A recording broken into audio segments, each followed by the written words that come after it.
അനവധി പ്രശ്നങ്ങളുണ്ട്. അത് മുഴുവൻ തരണം ചെയ്ത് പോകണമെങ്കിൽ ഭഗവാന്റെ അനുഗ്രഹം നമ്മുടെ കൂടെ ഉണ്ട് എങ്കിൽ മാത്രമേ നമുക്ക് സാധിക്കുകയുള്ളൂ. അത് പലതരത്തിലുള്ള പരീക്ഷണങ്ങളിലൂടെയാണ്. ഇതൊക്കെ കഴിഞ്ഞു കഴിഞ്ഞാൽ 8 വർഷം പൂജിച്ചാൽ നാരദ മഹർഷിയുടെ ശിഷ്യനും 8 വർഷത്തിന് മുകളിൽ പൂജിച്ചാൽ പ്രഥമ ശിഷ്യനുമായിട്ടാണ് പറയുന്നത്. അപ്പം അത്രയും നമ്മൾ അങ്ങനെ നിൽക്കണം എന്ന് നമുക്ക് സാധിക്കണം എന്നുണ്ടെങ്കിൽ അവിടെ വന്നിരിക്കുന്നവരെ സംബന്ധിച്ച് അവർക്ക് അറിയാൻ സാധിക്കും എന്തൊക്കെയാണ് അവിടുത്തെ ആ കാലാവസ്ഥയിൽ ഉണ്ടാവുന്നത് എന്നുള്ളത്. അപ്പം നമ്മളെ സംബന്ധിച്ച് നമുക്ക് കഷ്ടതകൾ അത് ഭഗവാൻ തരുന്ന പ്രസാദമാണ്. അത് നല്ല രീതിയിൽ തീർത്ത് ഭംഗിയാക്കി എടുക്കാൻ നമ്മൾ ശ്രമിക്കേണ്ടത്.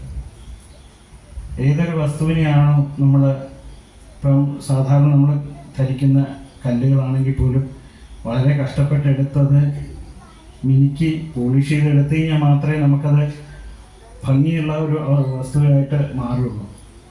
അതുപോലെ തന്നെയാണ് നമ്മുടെ മനസ്സ് നമ്മൾ ആ മനസ്സിനെ ശുദ്ധീകരിക്കാൻ വേണ്ടിയിട്ടാണ് ഭക്തിമാർഗത്തിലൂടെ സഞ്ചരിക്കുന്നത്. ആ ഭഗവാനെ നമ്മൾ ഓരോ പ്രവൃത്തിയും ഭഗവാനായിട്ട് കാണുമ്പം അതിൻ്റെ ഭംഗി മാത്രമേ നമ്മൾ കാണുള്ളൂ. ദോഷവശങ്ങളിലൊക്കെ നമ്മൾ ചിന്തിക്കാൻ പോവില്ല. അങ്ങനെ നമ്മുടെ ചുറ്റുപാടുമുള്ള എല്ലാവരെയും സ്നേഹിച്ചും മനസ്സിലാക്കിയും മുമ്പോട്ട് പോകാൻ നമുക്ക് സാധിക്കുക എന്നുള്ളത് ഭക്തി ഉണ്ടെങ്കിൽ മാത്രമേ സാധിക്കുകയുള്ളൂ. പിന്നെ ഭക്തി പൂർണ്ണമായിട്ടും ഉള്ളവർക്ക് ഒരു തരത്തിലുള്ള തടസ്സങ്ങളും ഇല്ലാതെ, ഒരാളുടെയും തടസ്സമില്ലാതെ മുമ്പോട്ട് സഞ്ചരിക്കാൻ സാധിക്കും. ഇതൊക്കെ നമുക്ക് പല ഗുരുക്കന്മാരും തെളിയിച്ച് കാണിച്ചിട്ടുള്ളതാണ്. ഇപ്പോൾ ശങ്കരാചാര്യ സ്വാമികളാണെങ്കിൽ തന്നെ ബദരികാശ്രമത്തിൽ പുനഃപ്രതിഷ്ഠ ചെയ്യുന്നതിന് മുമ്പ് അദ്ദേഹം ഹിമാലയത്തിലെത്തിയതിന് വളരെ സഞ്ചരിച്ച് അനവധി കഷ്ടതകളിലൂടെയാണ്.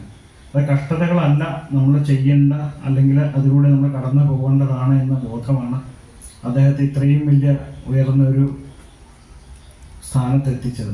അതുകൊണ്ടാണ് ഇത്രയും ഋഷിമാരും സന്യാസിമാരും ഒക്കെയുള്ള ഹിമാലയത്തിൽ പോയിട്ട് ആ ബദ്രിനാഥൻ്റെ മൂർത്തിയെ പുനഃപ്രതിഷ്ഠ ചെയ്യാൻ ശങ്കരാചാര്യ സ്വാമികൾക്ക് സാധിച്ചത്. അതുകൊണ്ട് ഇന്ന് നമുക്കൊക്കെ അവിടെ പോയി ഭഗവാനെ പൂജിക്കാൻ സാധിച്ചു. അതും പലർക്കും 1 വർഷം പൂജ കഴിച്ച ആളുകളുണ്ട്, 2 വർഷം കഴിച്ചവരുണ്ട്, 6 മാസം മാത്രം കഴിച്ചവരുണ്ട്. അങ്ങനെ അനവധി അനുഭവങ്ങളിലൂടെ കടന്നുപോയ അനവധി ആളുകളുണ്ട്. നമ്മളിതൊക്കെ ചെയ്യുമ്പോഴും നമുക്ക് ആരോഗ്യം, നമ്മളിപ്പം ഏതൊരു അവസ്ഥയിൽ കടന്നു പോവുകയാണ് നമ്മൾ ഭഗവാനോട് പ്രാർത്ഥിക്കുന്നത് ആരോഗ്യം. അത് ആരോഗ്യം വേണമെന്നുണ്ടെങ്കിൽ നമുക്ക് ഭക്തി ഉണ്ടെങ്കിൽ ഇതൊക്കെ ഉണ്ടാവും. ആ ഭക്തിയിലൂടെ സഞ്ചരിക്കാൻ നമ്മൾ ശ്രമിക്കുക. ഇപ്പം ഈ ഭാഗവത സപ്താഹത്തിൽ ഇപ്പം നരസിംഹാവതാരം, ഈ കഥകളൊക്കെ നമ്മൾ ഉൾക്കൊള്ളാൻ ശ്രമിക്കണം. അതിൽ